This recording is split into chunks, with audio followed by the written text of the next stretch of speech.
find Beauclair has changed some these past years. Walk about when you have the chance. You will see for yourself. To me, place always seemed straight out of a fairy tale. Knights errant, elven palaces.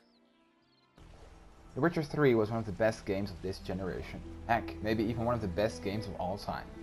But does its final DLC, Blood and Wine, live up to the bar set by the base game? And is it truly the last we have seen of the Witcher series?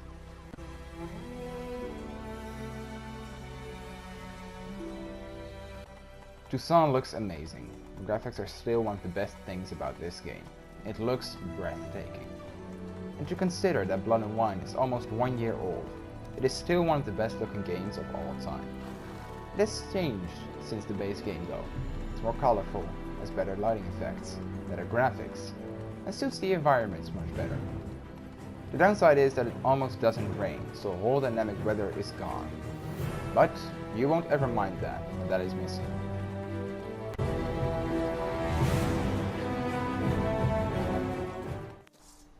You will find that the gameplay hasn't changed much since the base game.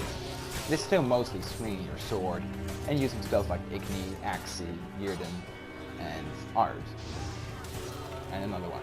I can't come up with it on it. There's also something new. The new mutation tree opens up more options, or so it said.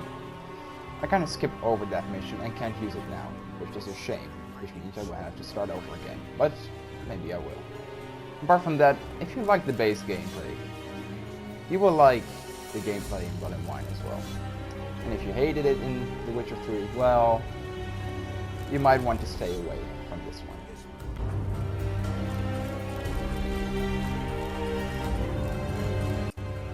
The story is, as always in the Witcher series, very, very good. The story about vampires and the intrigue of the higher families in Toussaint makes a very interesting dynamic and an interesting story. There are also a lot of interesting characters, with each one having enough personality that you will remember most of the people at the end of Blood and Wine. There are amazing enemies, with at least 25 enemy types. I'm talking about new enemy types.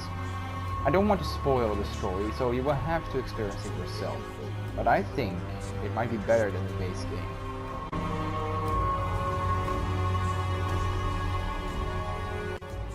At the end of the day, Blood and Wine is a great DLC that should be an example for other companies on how to make good and worthwhile paid DLC. The map is bigger than most open world titles and costs 4 times less. And right now, The Witcher 3 Game of the Year Edition, which includes the base game and all its DLCs, also Heart of Stone, is just €25. Even though it's old, it deserves your money more than most recent titles.